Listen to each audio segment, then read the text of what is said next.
Life in London is exciting, although day and night might not turn out to be as peaceful as one might hope for. Something as innocent as sitting on a bench after a stroll around the city can lead to a seriously concerning situation, and a somewhat normal interaction might end up escalating. Sexual harassment and misogyny are familiar to many women across the UK and worldwide. But as the cases of affected women increase, the concern about safety in our everyday lives continues to be an issue, even though we have been facing it for many years. As soon as it started, I was like, oh, I don't want to do this. And I said to him, no. And he was like, no, like, basically, no, too bad. You said yes before and just did it anyway. And I just laid there. I didn't know how to really tell my friends that it happened because I didn't think they'd believe me. But yeah, and the second time was after another event. And it was another guy who thought he could take advantage of me. I got off the bus. He was like trying to touch me up on the bus, and it was someone I knew, kind of, like it wasn't someone random. And I just was like, no. And then my mates were like, Mum, are you sure you want to get off the bus now? I was like, yeah, it's fine. And I just walked home, which was a couple minutes down the road, and he just came with me. And then I was having a bit of a breakdown, so I like sat in the alleyway and I was like just having a bit of a cry, and he was like consoling me, but I was also in my mind like, oh, if I cry enough he'll leave, like he'll go away, because I knew exactly where this was going, like that people just assume that that's what you want if you're drunk and you're a woman. And yeah, just he ended up coming into mine. I couldn't get him away basically, and he's stayed over, but like I just stayed there quiet and he just did what he wanted to do. Has it otherwise shaped you, like, on the perception of how you see, like, men? Yeah, I have this weird... I definitely go... You will agree with this. I would go for guys that I shouldn't go for. And it maybe warped my... I think it warped my vision of what love is and what liking is. And I thought that was, like, when someone treats me badly, I know that that's not real, and I'm very aware that that's a trauma response. But I go for people that treat me badly, and then I think that it will be okay in the end, and it's not, and it's something that is common, and it's just happened again. So yeah, but like in terms of boys, like I'm just very aware, like so much, that's like the worst two things that's happened to me. So much other stuff has happened to me and my friends, like growing up, that I think I've just become aware of situations before they might happen. And so like some of my younger friends, I might be more aware of that, and I'm very like, I will say what I have to say and be like, this person is not good. And it has happened recently as well within a uni situation where I was like very adamant. I was like, I'm calling this person out, like I don't, like the rumors are there and people don't just make up shit, like that's real. What Em experienced is one case of many. I went to meet Helena in central London, who actively tackles this issue in and outside university. I'll talk about this one experience that I had. It was a very close friend of mine. I very much really cared about him, but I was seeing someone else. I didn't think we had any feelings. We were just friends. For me, at least, it was.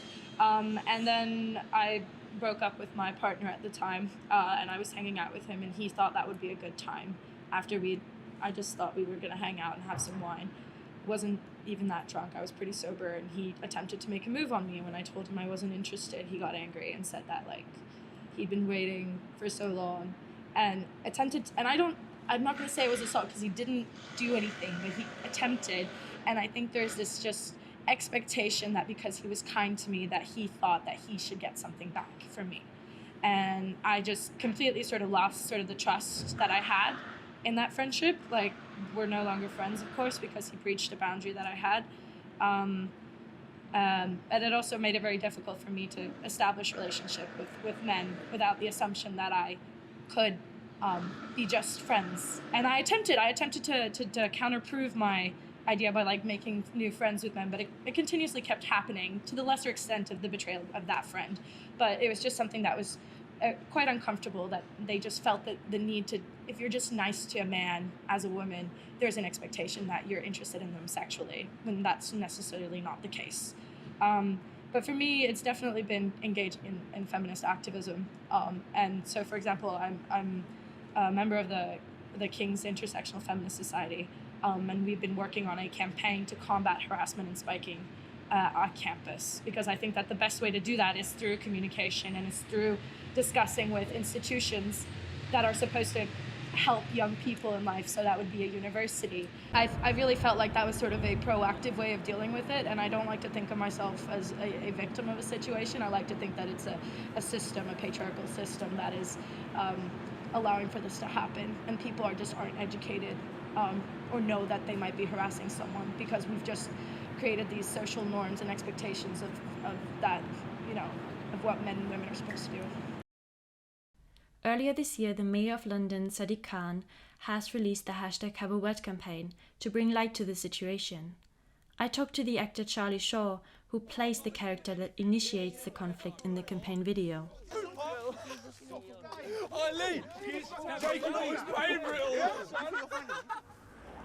Text me when you get home, okay? I will.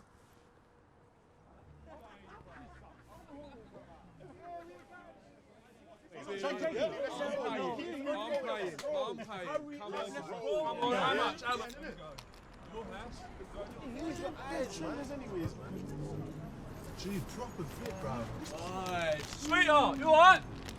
Yeah? It was really hard for me to do, in the respect that it was so far from my actual character, and to say and do these things is the last thing I would ever do. But because I had been exposed to it so much, I guess I was able to sort of visualize what it would look like, and then try and play it as best as I could. It makes you feel uncomfortable watching it back, even though I know it's acting and what I'm saying. So it was obviously the lines we were told to say, and the way that he is around his friends, and the just general disregard for this girl's emotions and safety is exactly what these people do. They don't care about anyone else other than themselves, or what their friends think of them, and so they'll do whatever they can in order to promote a response, or to just to fulfill their horrible egos they have. And I guess that's what we did. We just had to keep going until he eventually didn't have anything else left in him, or his friend steps in and says you need to stop, which is I guess how it is, unfortunately. Jacob, you're not gonna say anything? Just leave me alone, man. Bro, look at her. Whoa, where are you going in such a hurry? All I've done is be nice. Nice, that's it. I'm trying to be nice. But there are also like people that I've seen in the comments saying, oh, what did the character do wrong? That wasn't harassment. That was just like chatting her up. That was just like flirting with her. Do you think that this is such a challenge that needs to be discussed even more, that people do not realize what kind of harassment they're actually doing?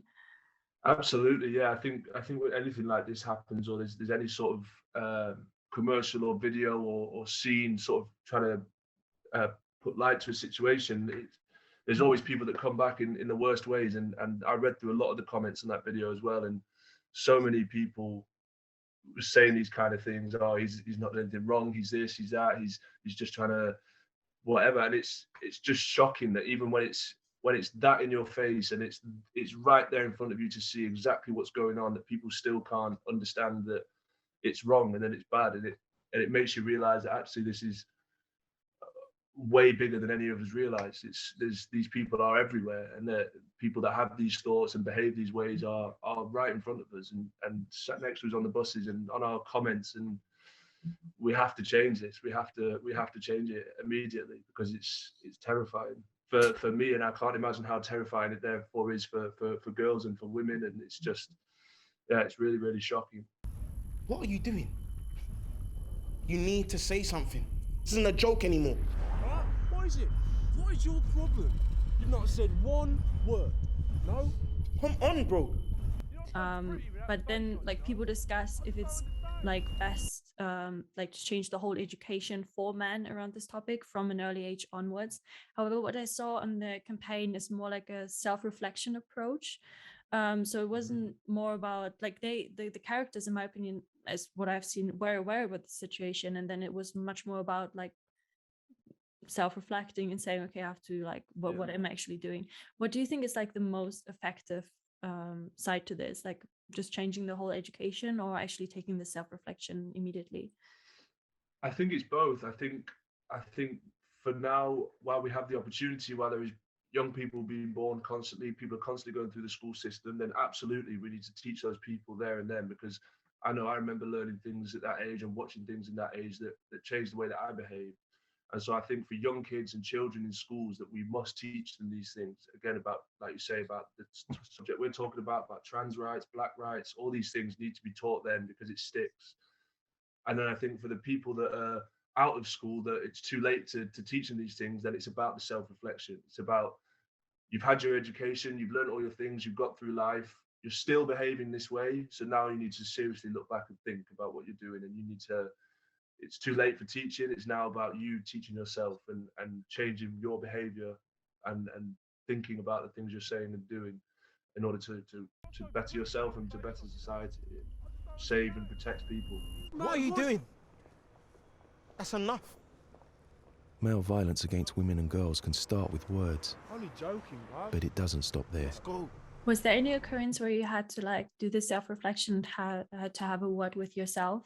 I worked in I do a lot of work in nightclubs, and I remember actually ending up in quite a big fight outside the club that I worked in. I was off at the time. I'd gone in as a customer, and I was stood waiting with about 4 or 5 friends for a taxi, and I saw this girl getting carried out over the shoulder of her friend. She was clearly unconscious from intoxication. Her friend was taking her out to get her to a taxi to get her home, and this man, well, this guy who was a similar age, I'm 22 years old, I assume they were similar ages.